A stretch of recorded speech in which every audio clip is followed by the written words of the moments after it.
Liga aí, liga aí, liga aí, liga aí, liga aí, liga aí. Agora na Rádio Ives, programa Diga Aí, um programa para mexer com suas referências musicais e culturais. A apresentação do cantor e compositor Alisson. Vamos conhecer a produção de artistas independentes de Sergipe do Brasil. Então, diga aí, cola com a gente. Diga aí, caros ouvintes. Bem, sejam mais uma vez bem-vindos a essa audição, mais uma audição.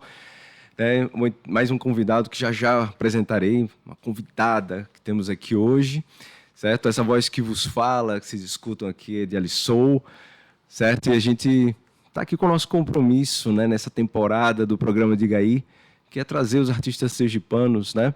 Vocês já ouvem muitos artistas sergipanos aqui na programação da Rádio IFES, e a gente no programa Diga Aí também traz, né, artistas aqui para a gente conversar e conhecer um pouquinho, aproximar mais esse artista sergipano, conhecer um pouco mais da vida dele, do processo criativo, das produções de momento e as produções que também já rolaram, né? Então a gente tem mais um bate-papo aqui bem bacana durante essa 1 hora, né, do programa Diga Aí. Bem, eu vou dar o currículo primeiro aqui, né, uma pesquisazinha básica que eu sempre faço, né, sobre a nossa convidada de hoje. Já dei a dica, tá? Vocês podem aí fazer especulações de quem seja, enquanto eu vou lendo aqui quem é a nossa cantora, compositora e atriz sergipana.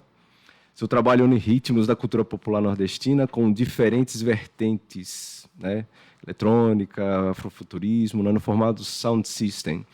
Lançou singles, né, desde 2018, né, e em 2022 lançou o álbum Descalça Entre Mundos. Descalça Entre Mundos.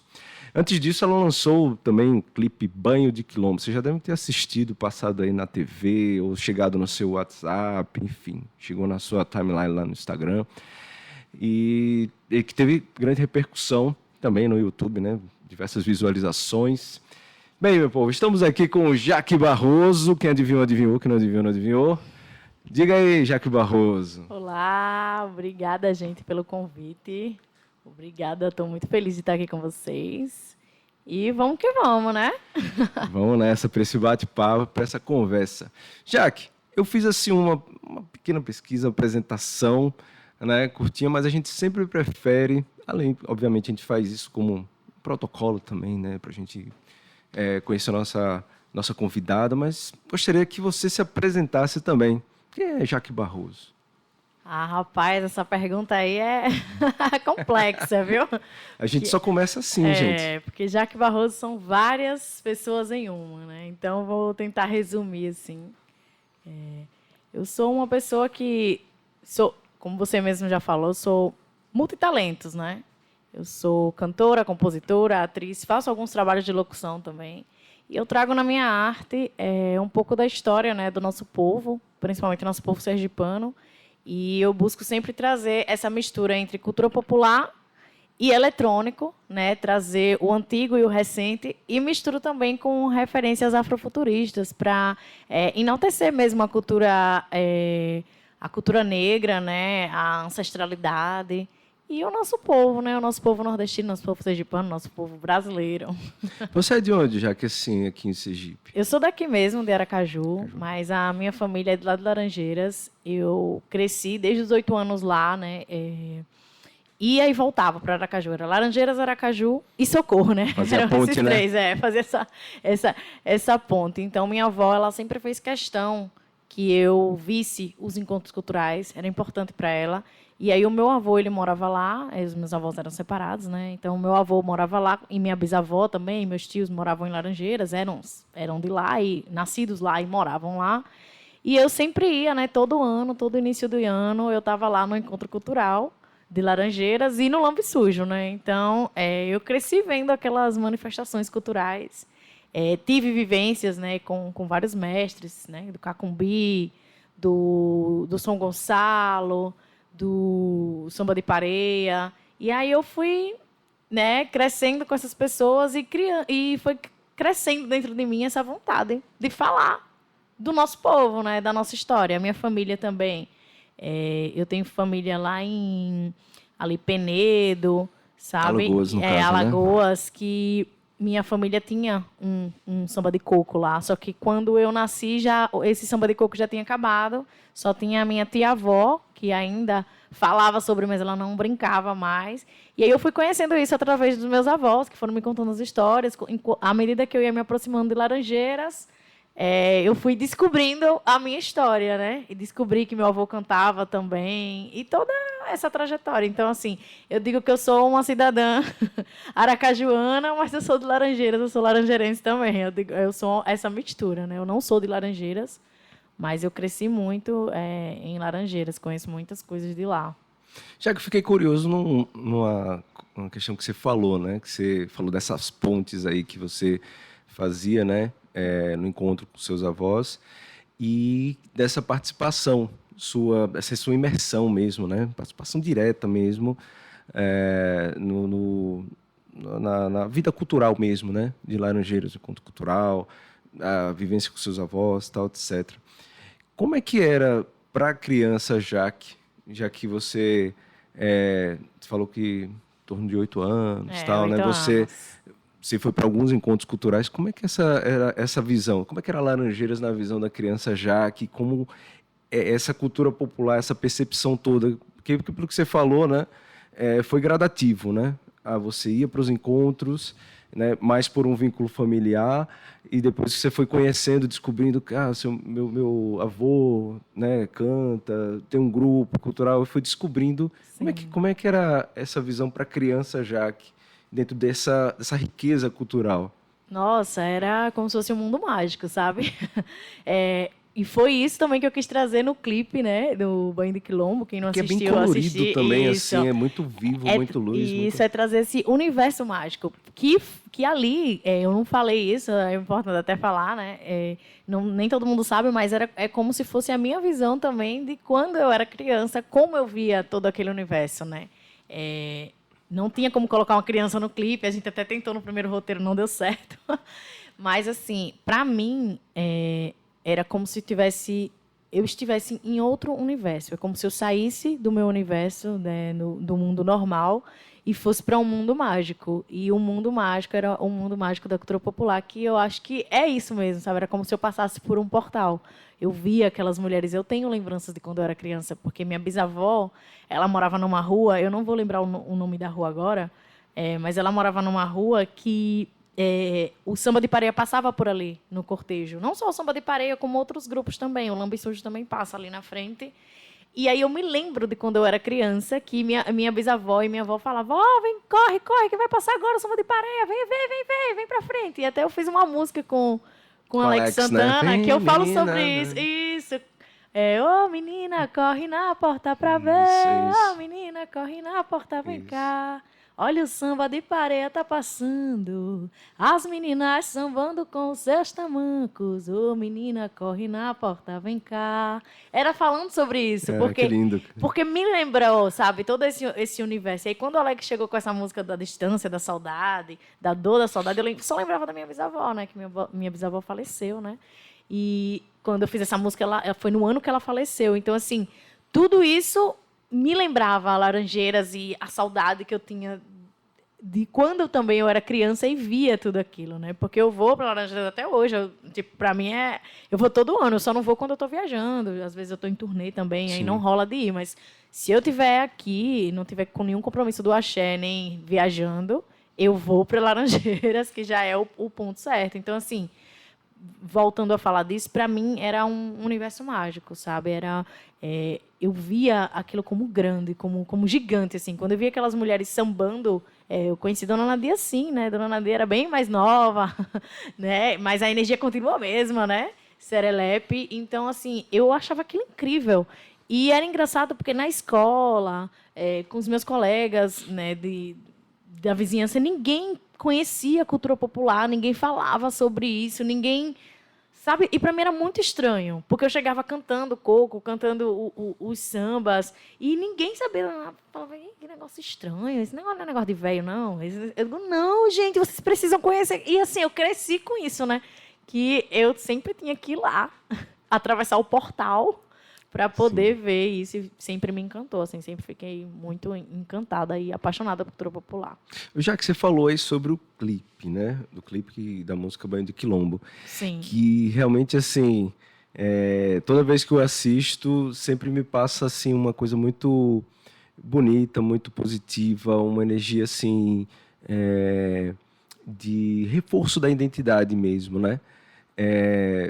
Por conta das imagens mesmo, assim, por conta do colorido, porque ele é solar, um clipe solar. Sim. Também. E aí você falou que, de certo modo, no clipe, você tentou passar a visão da Jaque criança, né? E daquele encantamento, daquele mundo encantado da cultura popular. Sim. Né? Que personagem é aquele que você interpretou? Era a Jaque mesmo ou tem algum nome, aquele personagem, né, tão colorido, quais são as referências ali? Que eu fiquei assim muito curioso. Sim. Porque eu tentei entender alguns símbolos, né, ali que você colocou e eu fiquei tipo, gente, eu não sei, eu não estou tendo capacidade, eu vou fazer essa pergunta para ela, para eu entender que personagem é aquela, como é que ela chegou até aquela personagem e que símbolos são aqueles, assim, porque em determinado momento na sua roupa, eu disse, será que é Arthur Bispo ali? Alguma referência, não sei, aí tava dando chutes assim, né? Aquela coroa também, o que é, gente? Assim, meu Deus, eu não tô lembrando de nenhuma referência assim da cultura popular. Vou perguntar para a Jaque na entrevista. Então, né, é engraçado você falar de Arthur Bispo, porque todo mundo pergunta se tem alguma coisa a ver. Gente, não tem. Assim, foi bem por acaso.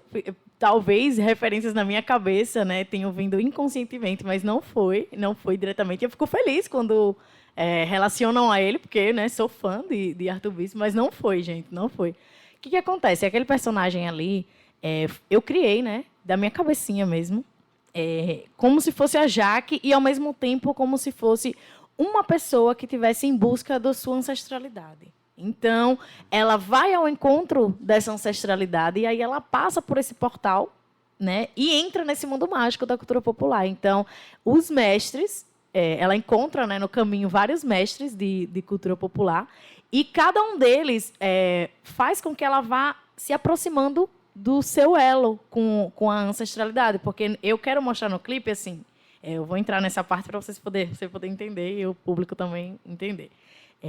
No clipe, os mestres, eles são guardiões dessa cultura popular. E eles são esse elo com a nossa ancestralidade. Então, ninguém melhor do que eles para nos passar esse conhecimento. E aí, quando eu conheço esses mestres, quando eu conheço a cultura popular, eu bebo desse conhecimento, eu fico rica desse conhecimento. E aí eu me transformo. Eu me transformo numa figura que agora é rica de cultura popular, é cheia dessa cultura. E aí a coroa é para trazer essa ideia de realeza mesmo, sabe? Porque eu quis trazer tanto a cultura popular sergipana como a cultura africana, né? A nossa cultura afro-brasileira. Então, a coroa é meio que essa realeza, sabe? Da mulher negra, do povo preto mesmo. Os espelhos, que essa coroa de espelhos, fui eu que desenhei. Eu que fiz. Aquele figurino todo fui eu que desenhei, fui eu que fiz. Eu só não costurei na máquina, porque eu não sabia. Eu passei para uma costureira fazer, né? Que é a Lu Farias, que fez comigo. Mas toda a ideia, tudo fui eu que desenhei. Passei para ela, mostrei como era cada detalhe. E os elementos que estão na roupa, pendurados, fui eu que costurei um a um e eu que fiz, porque eu também sou artesã, né? Caramba, e eu quis trazer... e aí eu quis trazer... Cada elemento da roupa, ele tem um significado. Ele significa, se você olhar bem, lá tem uma figura do Lambe Sujo, tem uma figura do São Gonçalo, tem as fitas que lembram as taieiras, que remetem às taieiras na roupa. E não só da cultura popular de Laranjeiras, como eu também trago de outros lugares. Eu trago também os... parafusos, sabe? E aí cada um daqueles tem chegança na roupa. Você vê que tem uma coisa assim que lembra meio uma vestimenta de marinheiro, sabe? De general. Falando da chegança.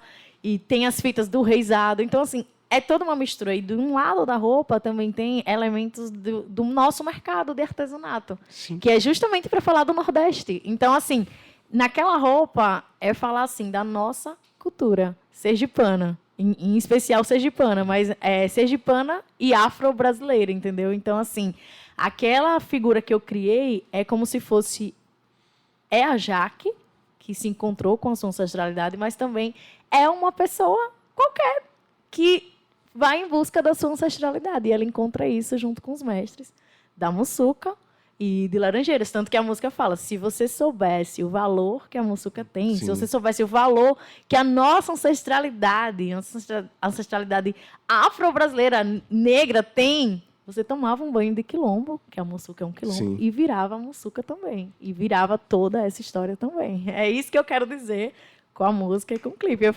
fico feliz, assim, de você me perguntar isso, porque sempre as pessoas me perguntam alguma coisa, que aquele clipe é um clipe para você ver várias vezes. Ele é justamente para ir lá no fundo e pegar mesmo você pelo pé, assim, dizer, caramba, o que ela está querendo dizer com isso? É a arte, ela faz isso, é para questionar mesmo. E eu fico feliz que está chegando, né? Não, você, pelo menos em mim, provocou bastante. Até, inclusive, alguns detalhes que você falou aí da roupa, eu não havia observado. Sim. Mas você já colocou mais minhoca na minha cabeça. Eu vou ter que assistir Vai ter que várias assistir e várias de novo. vezes para ficar vendo. Deixa eu ver aquela coisa que a Jaque falou, os elementos. Mas que coisa bonita, assim, Jaque, assim, nossa, você falando assim sobre a sua concepção. Eu acho que, assim, eu acho muito legal, assim, eu particularmente gosto bastante de quando eu escuto o artista falando sobre a concepção para chegar, por exemplo, uma música que você compôs, ou então um clipe, como você fez, ou até mesmo a cineasta, como é que eu cheguei até essa ideia. Porque eu acho que a obra, ela ganha um outro significado quando você conhece, né? Sim. Você parece que ela ganha, assim, uma outra energia, uma outra perspectiva. E, assim, bem, você acabou me dando mais outras perspectivas de significados, de símbolos, enfim. Sim. E antes de você continuar, eu lembrei aqui dos espelhos, eu não falei, os espelhos, eles são do Cacumbi, né? Eles remetem ao Cacumbi. E eu quis trazer também a ideia que é o espelho, do reflexo, né? De você refletir. Se você prestar bem atenção no Sim. clipe, tem muito essa coisa do espelho. Sim, porque verdade, o espelho verdade. é uma forma também de você refletir como você se vê, como o nosso povo se vê, entendeu? E esse clipe é justamente para trazer empoderamento mesmo, para empoderar e dizer tudo que nós somos e que nós temos, entendeu? E tudo começa das nossas raízes, né? Da nossa história, nossa cultura popular. É uma delas. Minha gente, Jaque Barroso aqui, dando todo um conceito. Entregando tudo. Tá entregando tudo aqui da sua produção. A gente só falou de uma parte, viu? Detalhe, só vou dizer que a gente só falou do clipe, né? Uma parte do clipe, né? Então, assim, entregando tudo, né? E também dando alerta. O Banho de Quilombo não é só um nome. Ele é uma realidade. Você vai assistir esse clipe várias vezes e a cada vez que você assistir, você vai ficar mais poderoso, a sua identidade vai ficar mais fortalecida. É verdade. É um banho mesmo, É um de banho cultura, de- um banho de quilombo. Perfeito. Bem, já que o nome do seu álbum, queria puxar um pouquinho, inclusive o Banho de Quilombo também está nesse álbum, né? Sim. Um álbum, seu primeiro álbum, no caso assim, né? É, o primeiro. Completão, Descalço Entre Mundos, né? Enfim, eu vou perguntar mais uma vez, né? Já que você me deu esse conceito todinho, ainda bem que eu vou aprendendo mais um pouquinho sobre o universo de Jaque Barroso, né? A gente vai conhecendo mais um pouco. Fala um pouquinho desses mundos em que você anda descalça, né? O nome é Descalço Entre Sim. Mundos, ele tem uma mensagem, você já contou um pouquinho que mensagem é essa, né? Tem a ver com a cultura popular, com esse empoderamento negro, né? Então, fala um pouquinho, que mundos são esses que você que transita descalça, ou seja, despreocupada? Sim. Então, é o mundo da minha ancestralidade, né? Da minha ancestralidade negra. Eu sou quem não sabe, eu sou uma mulher de axé, né? Eu sou do candomblé. Então, falo um pouco dessa ancestralidade também no meu disco. É o mundo da cultura popular, né? Que é o mundo em que eu nasci, que eu cresci. E o mundo do eletrônico, né, gente? Do sound system, daquela cultura jamaicana, que eu sou apaixonada, que eu conheci, e foi o que mudou minha vida, né? O drum and bass, o dancehall, o dub, né? E trago também esses elementos afrofuturistas, né? Eu gosto de afrofuturismo, gosto do que ele representa, dessa coisa de você trazer o ancestral e mostrar numa ótica de né? Tecnocultura, tecnologia, o quanto, até onde a gente pode chegar, né? Um futuro ali para o nosso povo. E assim, eu sou apaixonada por essa coisa, né? Essa dinâmica que o afrofuturismo traz na música, o eletrônico. Então, essa mistura de tudo. Então, são esses mundos, né? É estar descalça, né? Estar apta a sentir e juntar esses mundos. Esses são os mundos da Jaque Barroso. Cara, que na capa, inclusive, assim, né? Você até tá numa posição, assim, com um pé meio... Isso, né? Isso, uma vibe bem... futurista, eu quis dizer, né? Bem afrofuturista mesmo. Se você prestar atenção na capa, tem todo um detalhe também que vai dos pés, né, até a minha figura, como se eu fosse um portal também dessa cultura, né? Eu, como ser humano, um portal que traz à tona essa cultura e essa linguagem, né, afrofuturista. É mais ou menos isso que eu quero trazer na capa. Já que você falou sobre essa perspectiva, assim, que você tomou um banho de quilombo, né? Já desde criança, de cultura popular e tal. Quando foi que você... Eu estava ouvindo seus materiais, assim, os singles, né, que você lançou 2018, salvo engano, acho que a Rosa. Sim, meu primeiro single solo, né? Eu digo solo porque eu já fiz parte de uma banda que foi do Ibura. Teve outras músicas e tudo. Sim. O primeiro solo foi a Rosa. Pode continuar aí. Não, então, no caso, eu ouvi a Rosa, eu ouvi outros singles, né, que você fez e percebi, assim, não sei se foi uma impressão, você vai me dizer agora, que a partir de 2021, alguns singles já estavam caminhando com mais força, assim, trazendo a cultura popular, trazendo essa referência da eletrônica, mas meio que fincando uma bandeira mais forte na parte do empoderamento negro, né? Essa estética do afrofuturismo ficando, pelo menos na minha percepção do que eu ouvi, né? Ficando mais forte, mais definida. Foi um processo de transição? Como é que foi isso? Porque nesses primeiros singles eu interpretei mais com vínculo, mais com o seu local, tipo... Me passa muita ideia assim, a identidade sergipana, Laranjeiras, até inclusive o próprio clipe, né? Tem essa referência, essa reverência, não diria não só referência, mas reverência também. E, enfim, foi um processo de transição que você passou. Como é que foi esse processo de construção até chegar no Descalço entre Mundos? Então, realmente foi um processo de transição, foi um processo de autoconhecimento também, né? Quando eu fiz a Rosa, eu tinha acabado de sair do Grupo Ibura. O Grupo Ibura ele terminou em 2018, né? Foi de 2014 até 2018, assim. E eu estava ainda me conhecendo, né? Estudando. Eu já falava sobre afrofuturismo na época que eu compus a Rosa, mas só que eu ainda não tinha me aprofundado tanto, sabe, nos meus estudos. E aí, quando eu lancei a Rosa, aquela era a Jaque daquele momento. E quando os anos foram passando, eu fui estudando mais, fui trazendo mais, trazendo mais essa causa, né, de empoderamento do povo preto, da mulher negra, desse poder, né, da mulher negra para as músicas. E aí eu fui compondo, as minhas composições já foram ficando diferentes, e eu fui trazendo mais uma ideia mais, vamos dizer assim, politizada da coisa, e eu gostei, sabe? E aí eu vi que eu podia falar sobre o meu povo, sobre a minha cultura popular, e ao mesmo tempo falar desse empoderamento. Algumas músicas eu falo dos dois na mesma música, em outras eu falo de um, falo de outro, e eu não ia me perder, né, se eu falasse de outra coisa, se eu não falasse só de cultura popular. Até porque a cultura popular você está falando de resistência cultural, e você está falando do empoderamento do povo negro, porque a cultura popular é indígena e negra, né? Ela é afro-brasileira e indígena, né? Então, assim, eu continuava no meu caminho e trazendo as minhas causas, né? Falando sobre ancestralidade e tudo. E eu acho que essa visão que você teve é real mesmo e tá ficando cada vez mais aflorada, né? Agora que eu já vou dar um spoiler aqui, né? Opa, que eu vou estar lançando sim.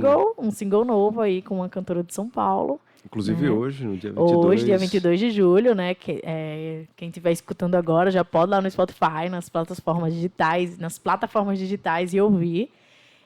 E é um single que fala sobre isso, sobre o empoderamento da mulher negra, sobre nossos corpos.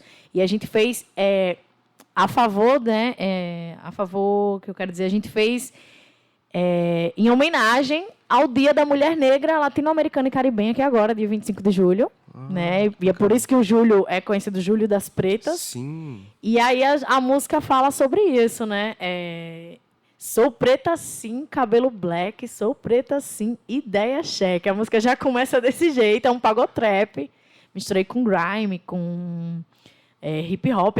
Tá totalmente diferente do disco, mas tá na pegada também, sabe? É assim, é uma nova Jaque. Eu nunca cantei em pagotrap na minha vida. Desafio. Foi um desafio, mas ficou incrível, ficou lindo. A gente contou com a parceria do DJ Beléu, que também é produtor musical, fez a base. E a Zeferina, que é com quem eu fiz o feat, ela é lá de São Paulo. E tá lindo. Eu acho que vale a pena vocês conferirem também e ver que a música... Eu falei desse pedacinho, vou falar só mais um pedaço, né? Que ela fala, preta, pretinha, não tá no nosso odor, né? Não tá no nosso caminho. Ser tratada menos que rainha. Então, assim, tá muito bacana de escutar. Eu acho que vale super a pena. Só para dar esse adendo aí, tô falando do disco, tá, gente? Mas aproveitar para falar dos novos lançamentos. Massa, massa. Continuando falando sobre o álbum, né? O Descalço Entre Mundos. À medida que você vai falando assim, algumas coisas vão fazendo sentido para mim, né? Tanto na audição quanto nos clipes que eu assisti também. E para mim, assim, uma sensação que eu tive ao ouvir o Descalço Entre Mundos é que ele tem ao mesmo tempo, ele tem essa definição muito forte, assim, tipo, olha, essa aqui é a minha linha, assim, empoderamento, né, quilombo, né, cultura popular, então deixa muito bem demarcadozinho, até inclusive bem didático, até eu diria, né? E o que eu acho mais interessante é a forma também de como você passa, né? Nas canções. Tem, assim, os momentos em que há um momento de exaltação, né? Dessa cultura popular, mas tem um momento também, acho que é na música Vozes Diaspóricas, que aí você traz também para uma reflexão e uma coisa um pouco mais tensa, no sentido de dizer, de denúncia mesmo, né? Então, não é só uma exaltação no sentido, olha, beleza, vamos comemorar, né? Vamos ressaltar essa cultura, vamos ressaltar também o empoderamento negro, esse vínculo identitário, né? Mas também tem a coisa do alerta, né? Isso, da denúncia, né? Do antirracismo, né? Eu denuncio o racismo também no meu disco, porque falar sobre empoderamento negro é falar sobre isso também, né? Dos nossos corpos e das nossas vidas pretas que estão sendo perdidas, sabe? Ceifadas aí, principalmente no Brasil, né? Que a gente sofre muito com isso e é preciso a gente falar sobre isso. E isso também está no papel do artista. Eu acho que a gente trazer à tona para as pessoas o que está acontecendo, né? Porque muitas pessoas elas não acompanham mesmo. Elas dizem, mas todo mundo sabe o que está acontecendo no Brasil. E às vezes não. Às vezes as pessoas elas precisam ouvir mesmo para poder sair da sua bolha e entender o que está acontecendo. E isso eu consigo trazer na forma de arte, né? Às vezes eu não consigo falar muito sobre o que me deixa triste, o que me deixa mal, o que me deixa doente, né, com essa sociedade racista que a gente está vivendo. E aí eu trago isso na arte, né, na música. E aí eu percebo que chegou mesmo nas pessoas. Muitas pessoas vêm comentar comigo, falar. E é engraçado você ter falado sobre isso, porque assim, tem um amigo meu lá de João Pessoa, que ele é músico também, e ele foi quem fez a masterização do disco, né? Ele ouviu o disco todo, que é o Brasilica Dubs, ele é DJ também, produtor musical, e ele falou, nossa, Jaque, você conseguiu trazer no disco um tema, que é ancestralidade e empoderamento negro. E você conseguiu falar isso de diversas formas e não ficar repetitivo e, ao mesmo tempo, casar com todas as músicas. E isso é muito bacana. A gente estava conversando sobre o disco lá em João Pessoa, na última vez que eu fui lá, né, na última turnê que eu fiz. E aí você falou isso, eu fiquei pensando, eu falei, rapaz, realmente, que bom que as pessoas estão entendendo o disco. E esse disco, ele é um disco para você ouvir, para você pensar mesmo. Ele é tanto para você dançar e ficar feliz, como também você refletir, entendeu? Que eu acho que é sobre isso. Eu acho que a minha arte é sobre isso, é fazer as pessoas pensarem, seja para ficarem felizes, ou seja para ficarem reflexivas também. Sim. Você falou sobre essa questão desse contexto que a gente está vivendo, né? Esse contexto racista mesmo, né? A sociedade que a gente vive tem essa característica, a sociedade brasileira tem essa perspectiva, né? A denúncia, ela vem ocorrendo de pouco tempo para cá, comparado ao tempo de racismo, né? Sim. Que a população negra vem sofrendo, enfim, nesse processo histórico brasileiro. E, coincidentemente ou não, antes de vir para cá, né? Estava saindo do meu trabalho, né? No IFES, e uma professora assim, me abordou, a gente estava conversando justamente sobre esses últimos episódios, né? Que a mídia noticiou, né? Tanto de agressões contra mulheres, contra também negros, né? Agressão policial, né? Como aconteceu aqui em Sergipe, mesmo em Ubaúba, como esse último caso também, né? De assédio sexual, que ocorreu por parte de um anestesista também.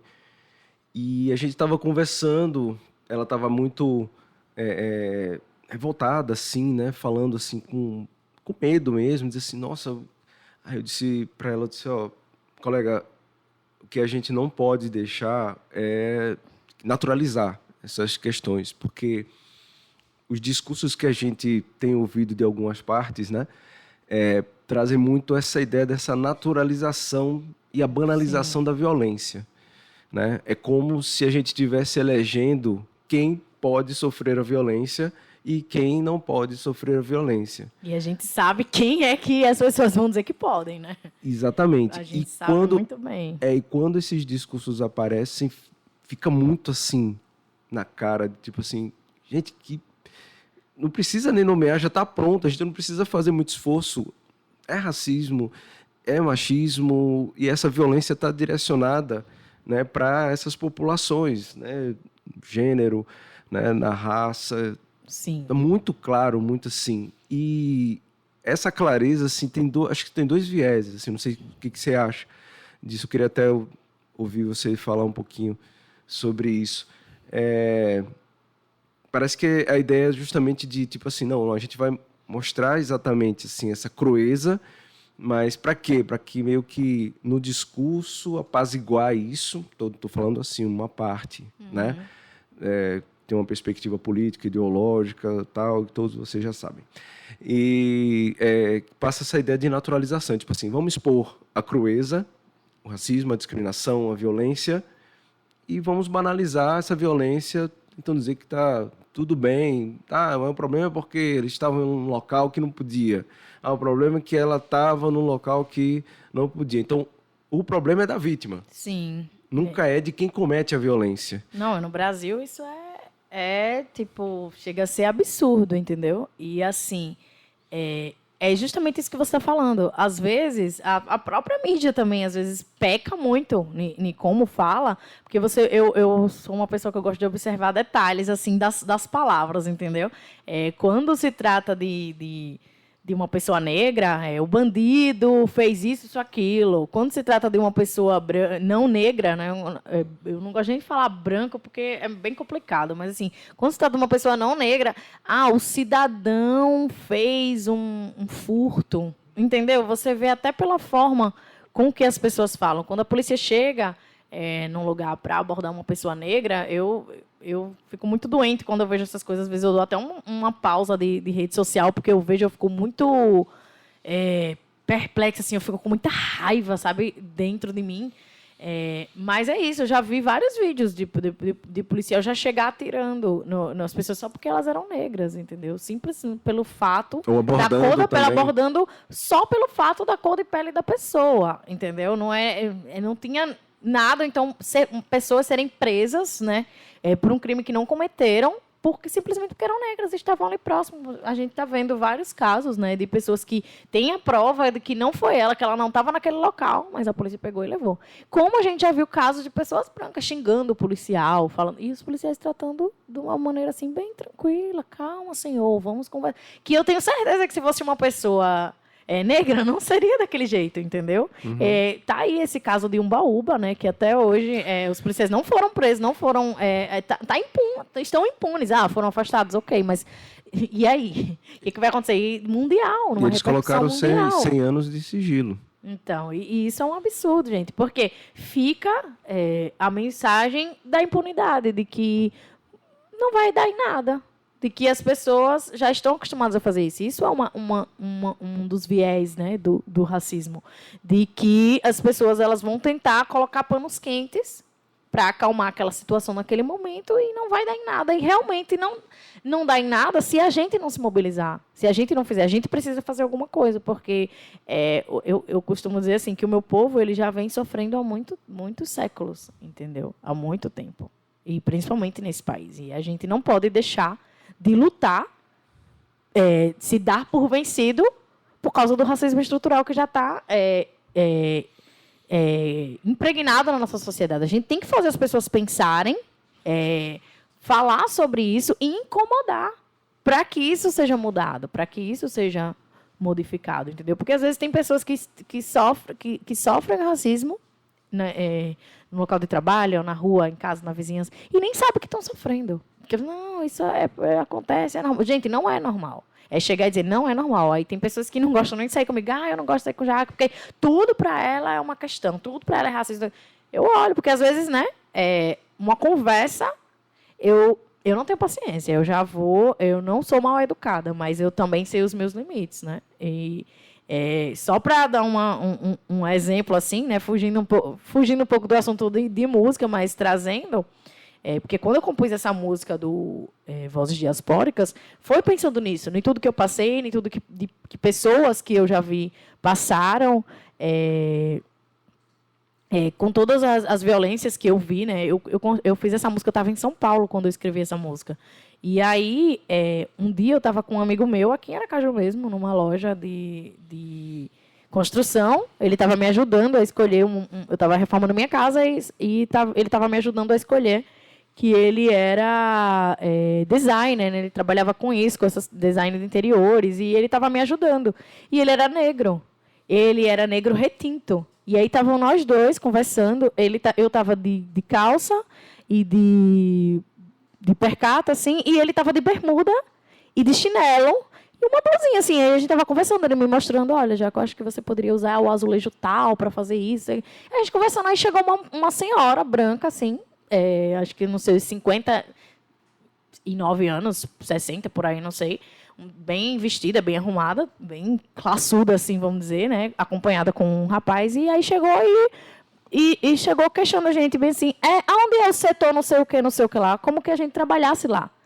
Aí eu olhei para ela, virei, olhei para ele, aí, e ela perguntando para ele, só que ela falou de um jeito, tanto como se ele trabalhasse na loja, mas ela falou de um jeito, assim, bem menosprezando, sabe? E aí eu olhei e disse, senhora, a senhora tem que perguntar para alguém que trabalha aqui. Aí ele olhou para ele e fez, mas vocês não trabalham? Aí alguém, o rapaz que estava com ela, puxou ela, como se assim, já entendia a história e saiu.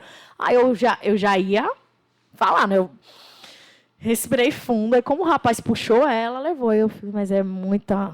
A pessoa não pode vir fazer compras, porque eu nunca vi. A pessoa vai estar trabalhando de chinelo, de bermuda, numa loja onde todo mundo é fardado. Não faz sentido, entendeu? Então, é mais ou menos sobre isso. E a gente não deixar essas coisas passarem. Ela ia ouvir. Ela não ouviu porque o rapaz puxou ela e, não, desculpa, e levou ela para lá. Mas eu ia falar, entendeu? Porque ela foi grossa, primeiro, ela achou que pelo fato de duas pessoas negras estarem numa loja, elas não podiam estar comprando, elas tinham que estar vendendo ou serem ou trabalharem naquela loja. E segundo, tratar mal, entendeu? Porque a gente deu uma resposta à altura. Assim, chegar com arrogância, né? Isso. E aí eu não tenho paciência para essas coisas, gente. Eu sou uma pessoa muito simpática, mas assim, eu tenho meus limites, entendeu? Quando eu vejo que é racismo, eu fecho a cara mesmo e falo mesmo. E aí, se as pessoas acham que a gente é arrogante, que a gente se acha, porque as pessoas também, é um viés do racismo achar que a gente tem que estar com a cabeça baixa e dizendo sim para tudo. E não é dessa maneira, entendeu? Sim. Você me fez lembrar também sobre um livro da Chimamanda, Sejamos Todos Feministas, e como esse livro pequenininho e tal, é fruto de uma fala, de uma palestra que ela fez, né? Naqueles programas norte-americanos, TED Talks, não sei, coisa do tipo assim, que se fala um assunto em meia hora. Sim, o TED, sim, eu conheço. O TED, né? O TED Sim, Talk, se eu não me engano. É isso mesmo. E, enfim, foi fruto dessa fala dela. E ela traz diversos relatos, né?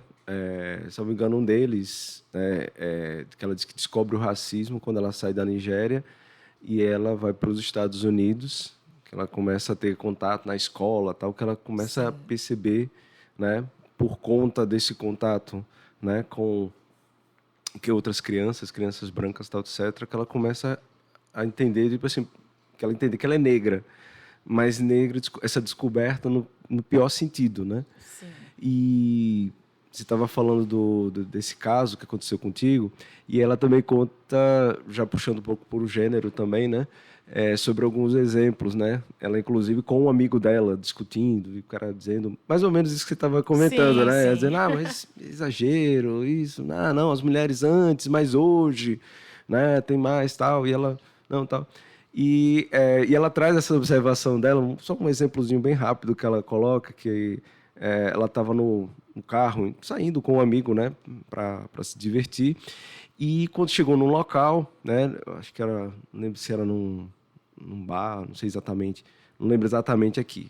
O fato foi o seguinte, quando parou a pessoa que ia guardar o carro, manobrar o carro, né, falou lá qual era o valor, né, para ele manobrar, guardar o carro, etc e tal, e o carro era dela, né, e ele estava dirigindo. Só que ela abriu a bolsa, sacou, tirou o dinheiro e pagou diretamente, né, pro cara.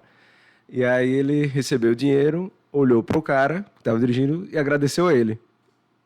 Tipo, ignorou ela completamente. Meu Deus, né? que absurdo. Então, assim, aí na hora ela disse assim, bem, e o meu amigo olhou para mim e disse assim, ué, por que ele me agradeceu? Ela disse, justamente aquilo que eu te falava, né, do machismo, né? Ele te agradeceu porque justamente a gente tem um machismo estrutural, né? E ele agradeceu a você porque você é homem, amigo, né? Sim. Entende agora, né? Então, assim, que você estava falando, às vezes nessas pequenas ações, né, que a gente tem no dia a dia, tal, né? Essa forma de tratamento onde você escolhe tratar de uma forma as pessoas por sua condição, né? Racial, étnica, de gênero, enfim. Então, racismo tá aí, gente. Machismo tá aí, certo? Próximo da gente, do lado da gente. E a gente precisa, sim, reconhecer e entender o que é para a gente combater. Justamente. Só por meio disso que a gente consegue. Bem, eu queria falar um pouquinho com você sobre o seu processo criativo. Foi pela Lei Aldir Blanc, né? Sim. A bendita e bem recebida Lei Aldir Blanc, fez muita gente... Bendita né? Lei Aldir Blanc. Difícil, né? Brigada, inclusive, né? E, tipo, esse disco, você já vinha com ele pensando em montar, essas músicas já existiam antes, ou pelo momento, né? Você começou a fazer as composições, tinha algumas coisas, e aí foi buscando, as composições são suas, são em parceria. Conta um pouquinho da história desse disco. Então, né, o projeto Descalço Entre Mundos, ele já existia. Eu já, desde 2018, eu já estava pensando em fazer esse disco. Então, eu já vinha compondo músicas, 2018, 2019. Eu fiquei compondo essas músicas. E até em 2020 também, que foi quando começou a pandemia, e quando a gente soube que ia ter a Lei Aldir Blanc. E então eu decidi colocar para frente, né, as ideias, porque na verdade o disco eu já ia lançar em 2020, eu já ia lançar a campanha de crowdfunding, né, que era uma vaquinha online que eu ia fazer para poder lançar o disco. E aí quando eu ia lançar o primeiro single para falar dessa campanha, que era Banho de Quilombo, né, eu ia lançar o Banho de Quilombo, não tinha clipe, era só o single mesmo. Saiu o edital da Lei Aldir Blanc. Aí eu disse, não, então, peraí, vamos segurar aqui. Era eu e meu produtor musical, que é o que também faz as bases, né, que é a Radiola Jamaicana, ou Select Etnia, lá de João Pessoa. Eu falei, não, vamos segurar aqui o disco, essa vaquinha, no caso, porque o disco não estava pronto, óbvio, né, gente? Só tinha uma música pronta. E vamos para a Lei Aldir Blanc, porque aí a gente consegue lançar o disco, consegue lançar o clipe, consegue... Então, eu parei, né? E o projeto da vaquinha que a gente estava fazendo, e a gente focou na Aldir Blanc, em ler o edital. Eu escrevi 5 projetos, os 5 passaram, foi penando, assim, era noites e noites sem dormir para poder escrever o projeto. E, assim, algumas músicas eu tive que fazer durante o Lei Aldir Blanc, porque, assim, não tinha 12 faixas, e a Lei Aldir Blanc exigia que fosse 12 faixas. Então, o que eu fiz? Teve algumas músicas que eu compus para esse disco, né? Nasceram assim, nesse processo, mas as outras eu já estavam feitas, já estavam escritas, eu só fiz melhorar, né? Durante a pandemia a gente já estava produzindo, então a gente fez melhorar. Todas as músicas são minhas, são composições minhas, as 12 faixas são minhas. Só em Maculelê, que eu fiz uma parceria com o Select Etnia, e a gente também trouxe algumas adaptações de letras da cultura popular, né, do Maculelê. Eu fiz a melodia e fiz adaptações de alguns trechos, né, para a música, mas é minha. E aí eu adaptei alguns trechos do Maculelê. E a música Canto Ancestral, que eu fiz em parceria com o meu babalaxé, o Reginaldo Flores, que é dançarino também, professor universitário, e babalaxé, né? Então, a gente fez juntas, eu compus, ele fez também, chegou junto com uma poesia. E agora as outras faixas são minhas mesmo, são todas Jaque Barroso. O Reginaldo Flores, inclusive, foi professor lá no IFES. Isso, ele mesmo. Ali conhece muita gente. Então, quando eu cheguei no IFES, né, para trabalhar, ele trabalhava, mas logo, acho que uns 2, 3 anos depois, ele já se aposentou. Sim. Né? Cheguei a ter contato com ele, sim. A gente não teve oportunidade de fazer trabalho juntos. Sim. Mas em algumas conversas ele me falou, né, sobre essa questão da dança, de projetos que ele já havia participado, tal. E, enfim, ele estava em outra...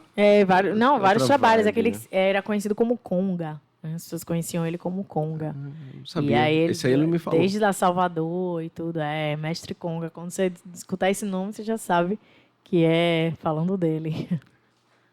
Jaque, em relação ao álbum, assim, para a gente ir fechando essa parte do seu álbum, que também nosso tempo já está correndo, terminando também. A conversa tá boa e o tempo está correndo. Eu fico toda hora olhando assim, preocupado, porque eu tenho muita coisa para perguntar. Passando rápido, então vamos lá. E eu com medo de, não dar para perguntar tudo que eu tenho para perguntar. Quais são as influências, assim, pegando artista Jaque Barroso? Você já falou de algumas influências que têm a ver com sua história, mas quais as influências que você tem na música? Então, na música, eu trago algumas influências do Sound System, né, dos sons jamaicanos mesmo. Como eu falei, aqueles Sound Systems jamaicanos eu adoro. Eu fiquei escutando para poder trazer. Tem algumas referências do afrofuturismo, como Sun Ra mesmo, aqueles bem das antigas mesmo, sabe? Afrodelic. Gosto também de Erykah Badu. Gosto muito do som de Erykah Badu. Foram sons que eu fui ouvindo, né? O Childish Gambino também, né? O Donald Glover. Clover, né? Olha, vamos desculpando aí o meu inglês, viu, gente? Mas, enfim. E cantoras negras brasileiras, né? Elza Soares, a própria Dona Nadida Mussuca também é uma grande referência para mim. Cantoras da nova MPB, como Led Luna, Larissa Luz, também foram influências para mim. Mais a Larissa Luz, mais assim, por causa do estilo também dela, de misturar com esse eletrônico, sabe? Com esse afrofuturismo também, curto muito. Ela já traz mais para uma pegada mais do pagodão, uma pegada mais, né, da Bahia mesmo. Mas eu gosto bastante. Nação Zumbi também. E vários mestres, assim, vários grupos de cultura popular também, como Dona Cila do Coco, Dona Selma do Coco. Deixa eu pensar aqui, tem mais, gente, tem tanta coisa, que para lembrar são tantas referências, mas assim, no geral, foram músicas que eu ouvi muito, assim, e que me trazem, né, como inspiração, para compor as músicas. Tem uma preta também maravilhosa, que é a Sampa the Great, não sei se vocês conhecem, mas procurem conhecer Você também. Você está dando todas as referências, só vocês vão anotando aí, viu? Que ela super, tocou no Afropunk lá de Atlanta, coisa maravilhosa. A Sampa the Great também é uma das referências bem fantásticas, assim, para mim.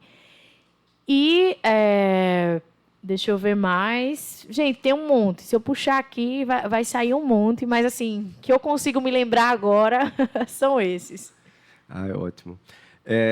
Eu gosto muito assim de perguntar sempre assim nas entrevistas essas referências, porque eu acho assim que a gente, quando vai conversando com a pessoa, a gente vai extraindo. Você trouxe um monte de coisa assim, né? Sim. Eu sempre acho assim que no bate-papo que a gente tem, mesmo informal com as pessoas, a gente pode extrair diversas coisas bacanas, né? E referência de música, assim, acho ótimo. Bem, de todos que você falou, Elza Soares eu conheço, eita, quase não sai. Led Luna, exatamente, Vanessa Luz também. Larissa Luz. Eita, gente, a Larissa, meu Deus. Né? Também. E Nação Zumbi. Mas boa parte não. Vou ouvir a gravação depois para eu anotar com calma, tá, gente? Nossa.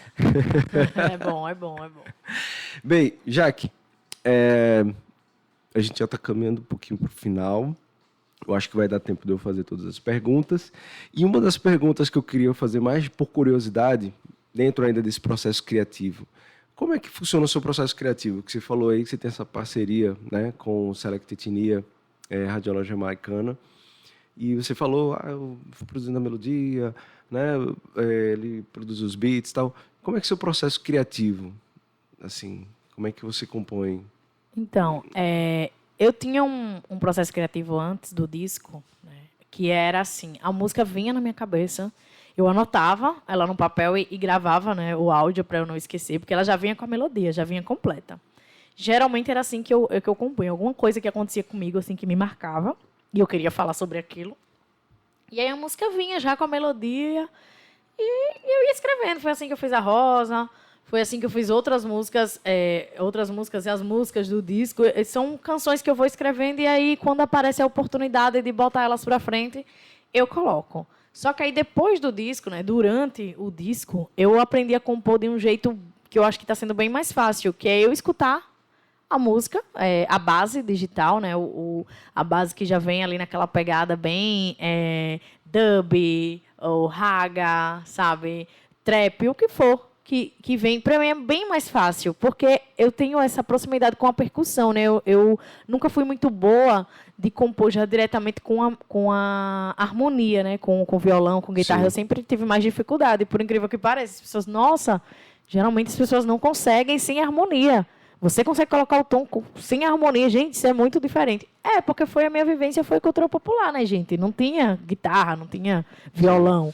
Mas aí agora eu já consigo ter essa diferença, né? E aí, quando eu escuto a base, eu já consigo compor em cima. É muito rápido. Então, assim, no disco eu fiz essa parceria com a radiola jamaicana, né? O Select Etnia. Agora, já fiz outros feats, alguns que eu vou lançar ao longo do ano, vocês vão conhecendo, que a pessoa já chega com a base, algumas não são do Select Etnia, são de outros produtores, sim, como esse agora, que eu estou lançando com a Zeferina, que eu fiz com o DJ Beléu. E aí ele já me mostrou a base. E aí agora eu consigo compor em cima, sabe? Eu não sei como é que é, gente. É uma coisa que, assim, eu não sei explicar. É orgânica, né? Simplesmente vem. Eu escuto e pô, isso dá para fazer assim. Aí eu começo a cantar, anoto e depois eu vou pegar essa música e fazer as melhorias, né? Escrever palavras que combinem mais, ver o que combina. Então, o meu processo criativo é esse. Eu não tenho muito, como dizer assim, eu sento na minha varanda para pensar. Não, gente, não é. Às vezes eu estou de bicicleta, andando na rua, a música vem, eu tenho que parar a bicicleta, gravar ali no celular, porque eu já perdi muitas composições por... Não, chegar em casa eu faço. Elas vêm e depois elas vão embora. Então, se eu não... É muito rápido, é muito rápido. Se eu não aproveitar aquele momento, eu esqueço. Eu vou me esquecer. Então, tem muitas músicas ainda que eu vou lançar. Algumas eu já tenho guardadinhas, né? Eu sempre, quando eu estou planejando fazer, faço a proteção, né, dela na Biblioteca Nacional e deixo lá guardada. Quando chegar a hora de lançar, é só... Vamos fazer, vamos. E aí é isso. E os feats é assim, a pessoa mostra a música pra mim, já que tô com essa música aqui, queria fazer um feat com você. O que você acha? Eu vou pensar em algo que tenha a ver, que fale, e vou colocar meu molho também. Sim. É assim. Você lembra qual foi a primeira composição que você fez? Cara, a primeira composição que eu fiz... Eu não vou lembrar agora, porque foram tantas, uma atrás da outra, mas eu vou dizer assim... A primeira que eu fiz assim, valendo mesmo, que virou música, foi o Sabiá. Que foi uma música que eu fiz, ela tá no disco, inclusive, eu refiz, né? Mas ela foi uma música que eu fiz quando eu estava no Grupo Ibura. Então, ela era um coco e eu transformei em outro estilo, outra coisa. Mas, assim, eu que fiz, né, o Sabiá, que era um Sabiá mesmo, que estava cantando no quintal lá de casa, onde eu morava. E aí tinha um mamoeiro no quintal. E todo dia, esse Sabiá ficava lá, todo dia cantando. Aí eu... Vou fazer uma música para você. Vou fazer uma música, canta, sabe? Aí comecei, canta, sabe? Aí a música começou. E aí eu comecei a fazer uma metáfora entre o Sabiá pássaro e o Sabiá uma pessoa, né? Um cara que eu gostava. Sim. E aí eu comecei a trazer isso, né? Sabiá e falar desse amor, desse romance, né? Não era uma pessoa em específico, mas eu falando assim, que eu sempre ofereço para os pares românticos, entendeu? Era como se fosse Sabiá uma pessoa, um menino, um rapaz. E aí eu fazia fazia essa metáfora com o Sabiá pássaro. Gente, ficou perfeita a música. Aí foi a primeira, assim, que eu compus, que eu vou me lembrar agora, né? Foi Sabiá. Eu fiz... Antes de Sabiá, eu compus uma que era meio rock and roll, assim, a música. Ela nunca foi lançada, gente. É uma música bem de adolescente mesmo. Que quando eu era adolescente, eu virei roqueira. Você lembra quantos anos você tinha? Não? Eu tinha uns 13 anos, 14, por aí. Que foi quando eu criei essa primeira música. A minha primeira composição foi essa. Acho que eu tinha uns 13, 14 anos. E aí eu fiz essa música que era de uma roqueirinha que tava numa festa e aí brigou com o namorado, bem coisa de adolescente, sabe? E aí começou a chorar na música e foi um rock and rollzinho que eu fiz e tá lá guardado no caderno um dia, quem sabe. Vai transformar em outra coisa, talvez em rock and roll mesmo. Talvez, não sei. E aí depois foi Sabiá. Sabiá eu tinha o quê? Meus 19, 20 anos, por aí.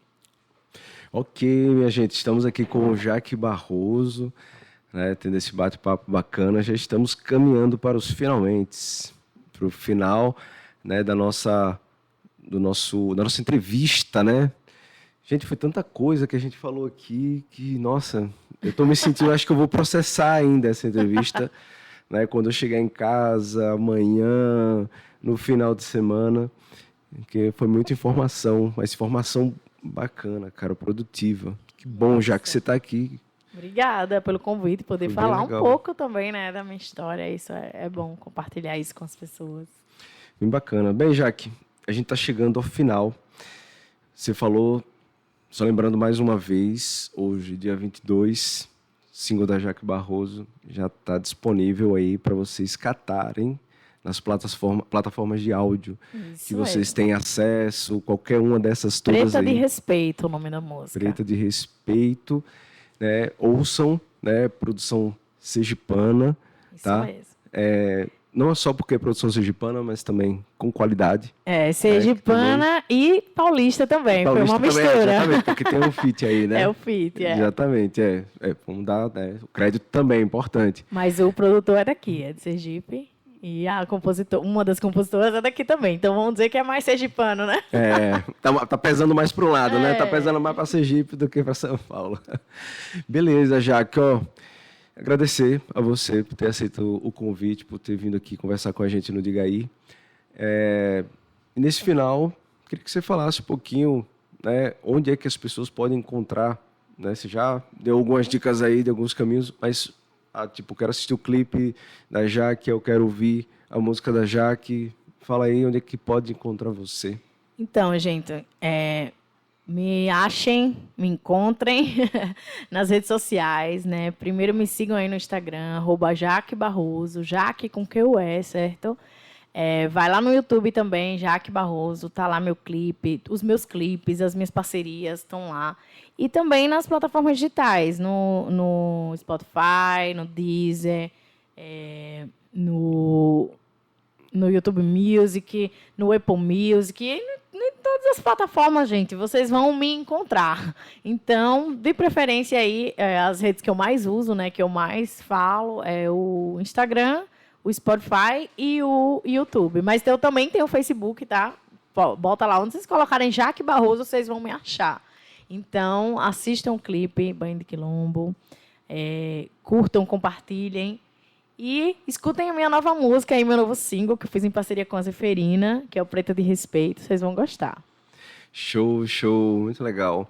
Bem, estamos encerrando aqui mais um Diga Aí, né? Foi com Jaque Barroso. Continuem nos acompanhando todas as sextas-feiras na Rádio IFES e com reprise aos sábados, no horário de 10 às 11 da manhã.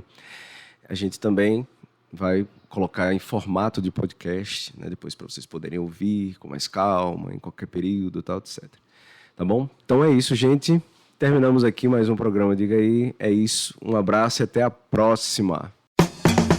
A Rádio IFES apresentou o programa Diga Aí. Continue ligado. Rádio IFES. Comunicação sem fronteiras.